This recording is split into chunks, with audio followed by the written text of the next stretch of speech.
ITI admission 2025-26 तर जेही विद्यार्थी 10वी पास आहेत ते विद्यार्थी ITI करू शकतात।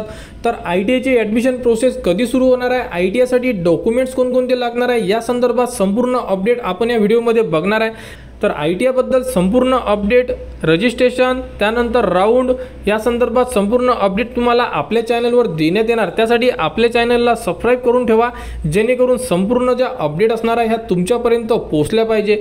तर बघू शकता ॲडमिशन प्रोसेस काही दिवसांमध्ये सुरू होणार आहे। यामध्ये विद्यार्थ्यांना रजिस्ट्रेशन सुद्धा करावं लागणार आहे। त्या अगोदर विद्यार्थ्यांना डॉक्युमेंट्स रेडी करून ठेवायचे, तर डॉक्युमेंट लिस्ट आपण या व्हिडिओमध्ये बघणार आहे।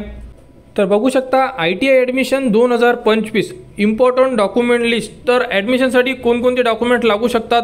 सर्वप्रथम विद्यार्थ्यांना 10वीची मार्कशीट, म्हणजे जेही विद्यार्थी 10वी पास आहे त्यांना त्यांच्या 10वीची मार्कशीट लागणार आहे।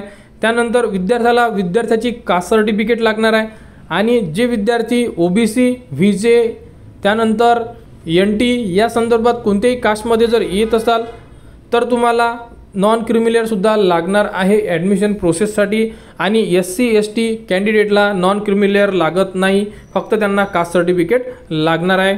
त्यानंतर विद्यार्थ्यांना लागणार आहे TC। तुम्ही जिथून 10वी केलेली आहे तिथून तुम्हाला एक TC मिळेल, म्हणजे शाळा सोडल्याचा दाखला, हा सुद्धा तुम्हाला ॲडमिशन प्रोसेसला लागणार आहे। त्यानंतर विद्यार्थ्याचे आधार कार्ड लागणार आहे, हे सुद्धा तुम्हाला इम्पॉर्टंट डॉक्युमेंटमध्ये सांगण्यात आलेले आहे। आणि त्यानंतर रिझर्वेशन सर्टिफिकेट, तर रिझर्वेशन सर्टिफिकेटमध्ये त्याच विद्यार्थ्यांना लागणार जे विद्यार्थी रिझर्वेशन घेणार। जसे की कोणते विद्यार्थी हँडिकॅप असतात त्यामुळे त्यांना हँडिकॅप सर्टिफिकेट, कोणते विद्यार्थी स्पोर्टमध्ये स्टेट, नॅशनल हे जर खेळलेले असेल तर त्यांना स्पोर्टचं सर्टिफिकेट, अशा प्रकारे जर रिझर्वेशन असेल तुमच्याकडे तरच तुम्हाला लागणार, अदरवाईज तुम्हाला रिझर्वेशन सर्टिफिकेटची गरज नाही आहे। यामध्ये खूप कमी डॉक्युमेंट देण्यात आलेले आहे आणि विद्यार्थ्यांना हे डॉक्युमेंट्स लागणार आहे।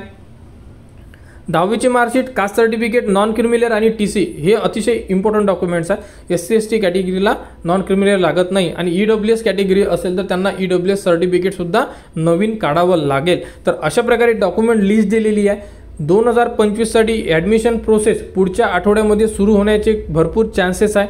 ॲडमिशन प्रोसेस सुरू झाल्यानंतर रजिस्ट्रेशन फॉर्म, त्यानंतर जो तुमचा कॅपराऊंड असणार आहे, म्हणजे तुम्हाला जे ट्रेड टाकायचे आहे ते कसे टाकायचे या संदर्भात संपूर्ण अपडेट तुम्हाला आपल्या चॅनलवर दरवर्षी देण्यात येत असतात। आणि यावर्षीसुद्धा संपूर्ण अपडेट तुम्हाला आपल्या चॅनलवर देण्यात येणार, परंतु त्यासाठी तुम्हाला आपल्या चॅनलला सबस्क्राईब करून ठेवावं लागेल, जेणेकरून त्या ज्या अपडेट आहे ह्या तुमच्यापर्यंत पोहोचल्या पाहिजे। टेलिग्राम चॅनलसुद्धा तुम्ही जॉईन करू शकता, त्यावरतीसुद्धा भरपूर ज्या अपडेट आहे हे आपण देत असतो। तर ITI ॲडमिशन 2025-26 या संदर्भात संपूर्ण अपडेट आपल्या चॅनलवर देण्यात येणार। त्यासाठी आपल्या चॅनलच्या कनेक्टमध्ये राहा व हा व्हिडिओ इतरांपर्यंत शेअर करा।